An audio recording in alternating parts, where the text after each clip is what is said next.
7 minutos. Ese fue el tiempo que tardó una declaración sellada en cruzar los pasillos privados de Buckingham Palace y convertir todo lo que Camilla había construido durante décadas en polvo. 7 minutos después de que el Privy Council, ese cuerpo formal de asesores reales que aprueba las decisiones más importantes de la corona, emitiera su veredicto sin celebración, sin advertencia, sin posibilidad de apelación. Catherine sostuvo la última página con las manos firmes mientras William observaba desde la distancia. Era un documento rojo oscuro, pesado, oficial. Y su contenido era una sentencia disfrazada de procedimiento administrativo. El Privy Council había nombrado a Catherine la única autoridad operativa del palacio. Una sola mujer controlaría ahora los horarios, los nombramientos, la planificación ceremonial, las comunicaciones internas y el acceso al rey cada vez que su cuerpo debilitado limitara su agenda. La monarquía acababa de cambiar de manos sin que nadie dijera una palabra en público. Pero fue lo que sucedió después lo que verdaderamente reveló lo que estaba en juego. 7 minutos más tarde, cuando el secretario privado de Camilla entró sin golpear a su puerta y la cerró cuidadosamente detrás de él. La orden era clara. Toda instrucción pendiente de su hogar requería ahora la aprobación de Catherine. Camilla apretó su mano alrededor del brazo de la silla, se obligó a sí misma a hacerlo repetir las palabras, luego fijó la vista en la bandeja de desayuno intacta. La ira no llegó primero. Llegó la humillación. Era el tipo de humillación que no duele en el momento, sino que se filtra lentamente, transformando cada recuerdo en una herida abierta. Durante años, Camilla había lutado por pertenecer a ese lugar. Años enfrentando el odio público, la hostilidad familiar, siendo tratada como la mujer que nunca debería estar ahí. Y ahora, con una firma, todo se esfumaba. ¿Quién lo decidió? ¿Fue William presionando para proteger a su esposa? ¿Fue el Privy Council actuando por su cuenta? ¿O fue alguien más cercano, alguien a quien ella nunca hubiera esperado traición? Lo más devastador no era que perdiera poder. Era que no sabía quién le había hecho esto. El documento rojo descansaba en la mesa de Catherine, y en las manos de Camilla, el silencio del palacio se convirtió en acusación. Porque en una institución donde la información es poder, el bypass de su oficina significaba algo mucho más peligroso que una simple reestructuración administrativa. Significaba que alguien cercano, alguien que ella confiaba, la había dejado fuera deliberadamente. Y esa verdad apenas acababa de comenzar a revelarse. Para entender lo que sucedió en esos 7 minutos, necesitas comprender quiénes eran estas dos mujeres y por qué sus vidas en el palacio nunca pudieron ocupar el mismo espacio sin fricción. Camilla no llegó a la corona como una princesa. Llegó como la mujer que no se suponía que debería estar ahí. Durante años, décadas en realidad, ella fue la sombra en los pasillos, la presencia que el público no quería ver, la esposa del rey que la nación había resistido con cada fibra de su ser. Su nombre fue susurrado en chismes, conectado con escándalos, vinculado al dolor de Diana de una manera que nunca se borraría completamente. Pero Camilla no se rindió. Trabajó lentamente, pacientemente, construyendo su lugar dentro de la institución más implacable del mundo. Fue a las ceremonias aunque no era bienvenida.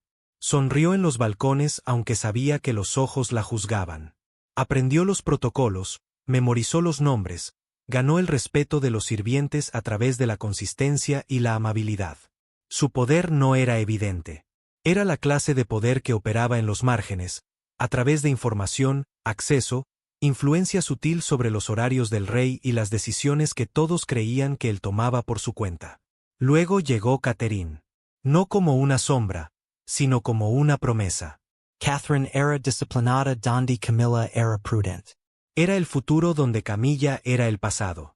Cada paso que la joven princesa daba parecía calculado, perfecto, diseñado para demostrar que ella era exactamente lo que la monarquía necesitaba. Mientras Camilla abría puertas lentamente, Catherine entraba como si ya le pertenecieran.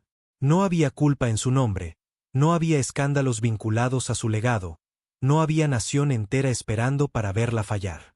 Catherine era limpia. Y en una familia donde la imagen es todo, eso significaba algo. Pero aquí está lo que nadie decía en público. Ambas mujeres sabían que no podían compartir el mismo espacio de poder indefinidamente.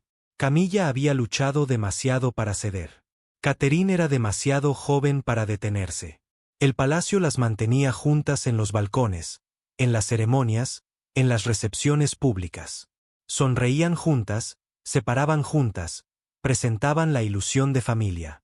Pero detrás de esas puertas cerradas, cada una sabía que la otra representaba una amenaza a su lugar.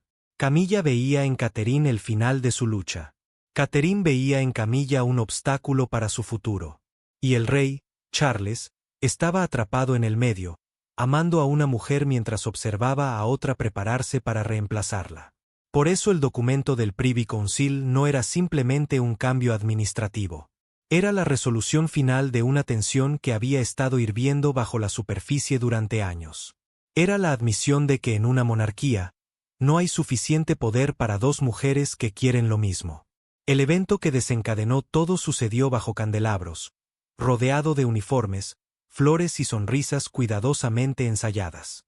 Una recepción ceremonial de la Commonwealth, el tipo de gathering formal que define la monarquía moderna.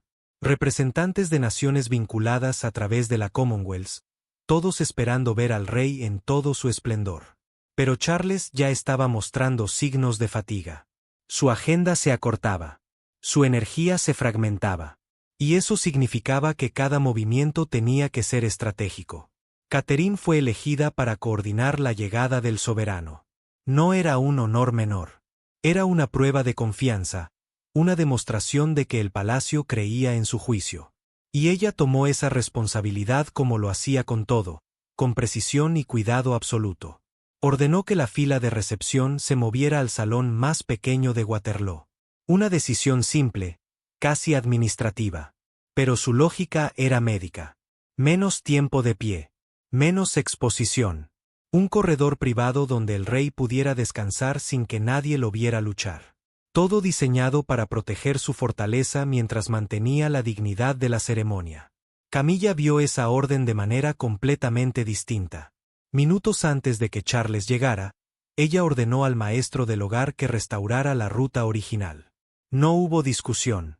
No hubo explicación elaborada. Simplemente, la tradición no podía ser reescrita. Un salón reducido haría que la recepción se viera débil. Y más importante, haría que su propio rol pareciera disminuido.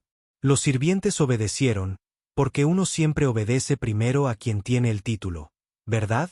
Pero Catherine sintió el cambio. Entró y se detuvo cuando vio la sala siendo reconstruida. Las sillas cambiadas. Las tarjetas de instrucción circulando entre diferentes manos. Dos conjuntos de órdenes atravesando el mismo salón. Preguntó quién había revertido su decisión. La sala entera cayó en silencio. Y entonces Camilla avanzó, lo suficientemente cerca para que dos cortesanos superiores pudieran escuchar cada palabra.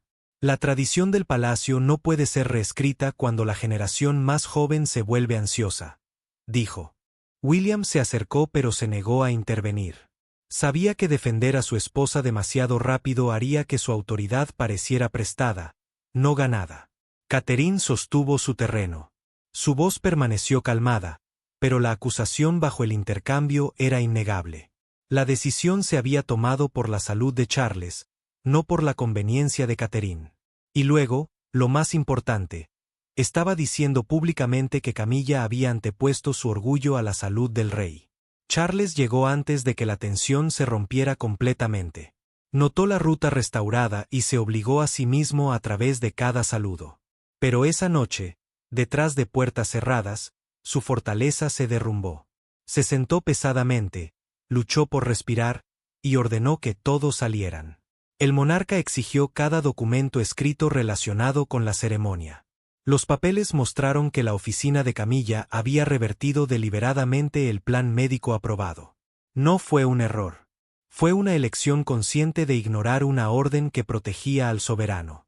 Y en ese momento, la disputa dejó de ser sobre protocolo o orgullo. Se convirtió en una amenaza a la salud de la corona misma. Cuando Catherine finalmente aceptó reunirse con Camilla, ambas mujeres sabían que ya no estaban discutiendo un malentendido en Windsor. Estaban caminando hacia la confrontación que esa ceremonia había hecho inevitable. No se permitieron asesores. No se levantaron actas oficiales. Por insistencia de Camilla, la reunión comenzó con solo 2 mujeres, una puerta cerrada, y la declaración del Privy Council descansando entre ellas como una acusación silenciosa. Catherine llegó preparada para discutir procedimiento. Camilla llegó determinada a defender la vida que había construido dentro de la monarquía. Dentro de minutos, el lenguaje cortés se dio paso al resentimiento enterrado, y la rivalidad más cuidadosamente ocultada del palacio finalmente habló con su propia voz. Camilla fue la primera en romper el silencio. Su pregunta fue directa, sin suavidad. ¿Había solicitado Catherine autoridad exclusiva? La acusación transformó una decisión institucional en un ataque personal, sugiriendo que la ambición había estado escondiéndose bajo la disciplina todo el tiempo. Catherine respondió que no había demandado ni negociado el nombramiento, pero tampoco rechazaría un deber creado para proteger a Charles y estabilizar un hogar ya dañado por comandos en conflicto. El control de Camilla comenzó a fracturarse. Le recordó a Catherine que ella había estado de pie junto al rey a través del odio público, la hostilidad familiar, años cuando el país apenas la aceptaba. Y ahora, la generación futura había ganado confianza y de repente la trataba como un obstáculo a ser removido. Las palabras golpearon con fuerza. Catherine sintió su peso, pero no se retiró. Dijo que la lealtad a Charles no podía significar anular instrucciones destinadas a preservar su fortaleza. Entonces nombró Windsor. Esa recepción no había sido un pequeño desacuerdo. Había dejado al monarca exhausto. Había probado que el orgullo personal podía poner su bienestar en riesgo. Camilla empujó la carpeta roja a través de la mesa. Le ordenó a Catherine que la mirara a los ojos mientras tomaba todo lo que ella había construido. La futura reina hizo exactamente eso, pero se negó a tocar el documento. Sabía que la carpeta no era el verdadero problema. La verdadera herida era la humillación. Camilla advirtió que la autoridad otorgada por el Consejo también podía ser revocada. Catherine respondió en voz baja que tenía la intención de hacer innecesaria esa revocación. Las palabras eran tranquilas, pero cayeron con una fuerza final. Luego vino la verdad que lo cambió todo. Camilla sacó una referencia numérica de sus documentos privados. Un número que conectaba con un archivo de contingencia más antiguo. Un archivo que ella sabía que existía, pero cuyo contenido nunca le había sido permitido ver. Su voz tembló cuando lo preguntó. ¿Quién firmó esto? ¿Quién lo aprobó? Y en ese momento, Catherine tuvo que revelar el secreto que había guardado desde el principio. No fue el Privy Council quien diseñó esto. Fue alguien mucho más cercano. Alguien a quien Camilla nunca hubiera esperado traición. Fue Charles. Charles había firmado el instrumento de contingencia meses antes, mucho antes de que la declaración final llegara al palacio. Era un documento formal, un arreglo de emergencia que permitía que el control operativo pasara a un miembro real seleccionado cada vez que la fortaleza reducida del soberano hiciera peligrosa la liderazgo dividido. En ese momento, el rey lo había tratado como protección contra la incertidumbre. Ahora se había convertido en el mecanismo que removía a su esposa del poder. El monarca había elegido a Catherine después de leer reportes de desempeño confidencial de varios departamentos. Su oficina había resuelto fallas de horarios, disputas de personal y rupturas de comunicación más rápido que cualquier hogar competidor. Esos resultados importaban porque la coordinación deficiente no solo amenazaba apariencias. Drenaba la fortaleza de Charles, retrasaba el trabajo estatal, permitía que rivalidades personales interfirieran con el funcionamiento básico de la corona. Cuando Charles leyó la autorización final solo en su estudio, la realidad de lo que estaba a punto de hacer lo golpeó completamente. Pausó cuando el nombre de Camilla apareció en el memorándum de apoyo. Colocó su pluma fuente junto a la página y recordó el agotamiento que siguió a Windsor. Su mano temblaba cuando firmó. Sabía que la orden heriría a la mujer que lo había defendido durante años. Pero también sabía que el amor no podía excusar decisiones que pusieran en riesgo su salud y la de la monarquía.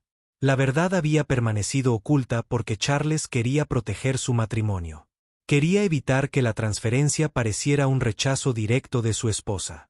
Pero la verdad tenía el poder de devastar de manera que ningún documento formal jamás podría. Porque esto no era sobre estructura institucional. Era sobre confianza rota. Era sobre descubrir que la persona a quien amaba, la persona cuya salud había sido su preocupación principal, había orquestado deliberadamente su exclusión sin decirle una palabra. Cuando Camilla finalmente confrontó a Charles a solas, en una habitación sin asesores ni documentos de consejo, sin títulos reales para proteger a ninguno de ellos, la verdad salió como una herida abierta. Él no negó la firma. No culpo a William. No se escondió detrás del lenguaje constitucional. El rey simplemente admitió que había elegido a Catherine y explicó el miedo que lo impulsó a hacerlo. Charles había cancelado su último compromiso y llegó sin el Equerry, el oficial que normalmente gestiona los movimientos reales y el acceso. Pidió que las puertas permanecieran cerradas hasta que terminaran. Esa solicitud importaba porque esto ya no era una disputa entre oficinas. Era un ajuste de cuentas entre dos personas cuyo matrimonio había sobrevivido escándalos, rechazo, años de presión de la corona. Charles le dijo que Windsor le había mostrado que el palacio no podía sobrevivir dos comandos alrededor de su salud. Una oficina había acortado su horario. Otra lo había revertido. Él había pagado el precio y todos a su alrededor habían fingido que el daño era meramente procesal. Luego vino las palabras que cortaron más profundo. Catherine fue elegida porque podía tomar decisiones difíciles sin tratar cada restricción como un rechazo personal. Camilla miró hacia otro lado. Lentamente removió su mano del archivo. Y en ese momento, algo dentro de ella cambió. Cruzó la habitación y se sentó junto a él, no frente a él. Finalmente admitió que Windsor no había sido un error aislado. Charles extendió su mano y prometió que ella seguía siendo su esposa, su compañera, su reina. Pero también hizo el límite claro. La autoridad operativa no regresaría. Camilla acordó no desafiar a Catherine en público. No lo llamó rendición. Lo llamó proteger al hombre que aún amaba.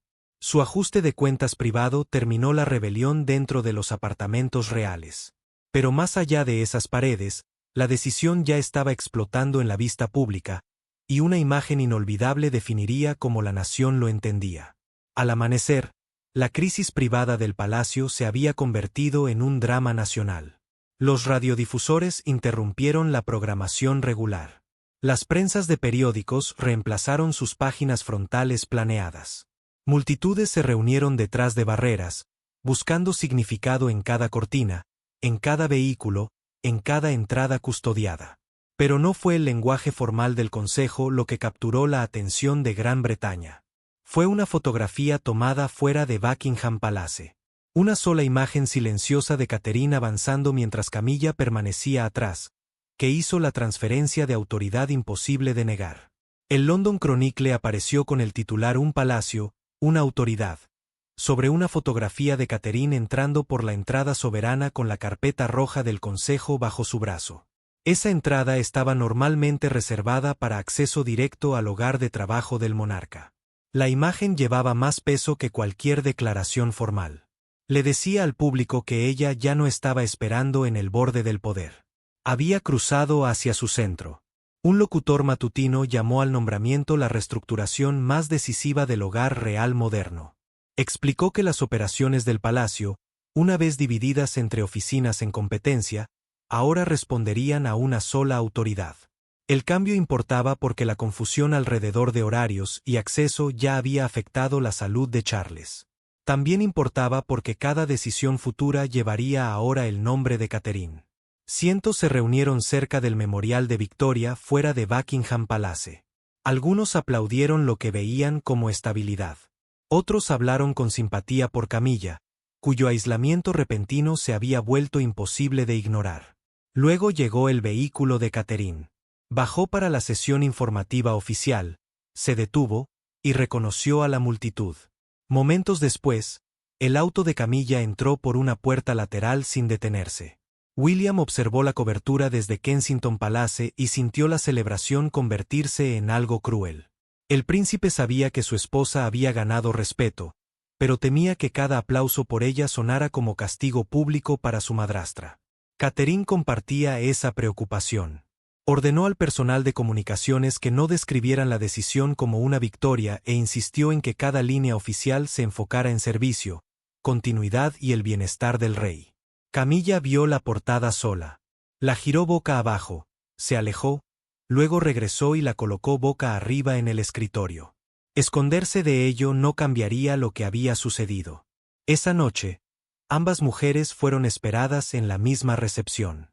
Cuando las puertas del palacio se abrieron para esa aparición final, la nación ya no estaba esperando aprender quién había ganado. Estaba esperando ver si las personas heridas por la decisión podían llevar sus consecuencias con dignidad. Catherine entró primero y se detuvo cerca de la entrada en lugar de tomar sola la posición de recepción superior. Ese lugar marcaba a la persona de confianza para saludar a los invitados en nombre del soberano. Avanzar hacia él habría mostrado su nueva autoridad ante todos los presentes. Pero ella esperó. Su restricción mostró que el liderazgo no requería humillación pública. Camilla entró momentos después e inmediatamente comprendió el significado de esa pausa. Catherine caminó hacia ella y en silencio preguntó si deberían entrar juntas. La reina estudió su rostro, buscando triunfo o piedad, pero no encontró ninguno. Después de un largo silencio, aceptó con un pequeño gesto. Charles observó cómo cruzaban la sala lado a lado. El rey sabía que el gesto no revertía la declaración del Privy Council. La decisión formal que mantenía las operaciones del palacio bajo el control exclusivo de Catherine. Camilla no había recuperado su poder anterior. Catherine no había rendido el suyo. Pero ambas mujeres habían elegido la dignidad sobre la venganza. William vio algo más profundo en la decisión de su esposa. El príncipe comprendió que recibir autoridad no la había definido. La restricción lo había hecho. Ella preservó la posición ceremonial de Camilla, continuó consultándola sobre organizaciones benéficas cercanas a su corazón, y terminó el peligroso sistema de comandos en competencia sin quitarle cada signo de respeto. Charles aceptó la lección más difícil de todas. Proteger su matrimonio y proteger la corona ya no podían significar lo mismo. Todavía amaba a Camilla, pero la devoción personal no podía controlar decisiones del palacio cuando su salud y la estabilidad de la monarquía estaban en juego. La conclusión de Camilla seguía siendo dolorosa pero clara. Perdió la influencia por la que había luchado décadas para asegurar. Sin embargo, se negó a ser recordada como la mujer que dañó la monarquía solo para mantenerla. Al caminar junto a Catherine, aceptó que el futuro había llegado sin permitir que la amargura destruyera lo que permanecía. 7 minutos cambiaron el balance del palacio. Pero el momento final reveló lo que verdaderamente preservó la corona. La autoridad de Catherine, la aceptación de Camilla, la honestidad dolorosa de Charles, y una decisión compartida de colocar la monarquía por encima del orgullo de todos dentro de ella. El poder no destruye instituciones. El orgullo lo hace. Y la dignidad, cuando se elige en los momentos más difíciles, es lo que salva imperios. Gracias por ver esta historia. No olvides dar like y suscribirte para no perderte ni una sola actualización. Nos vemos en el siguiente video.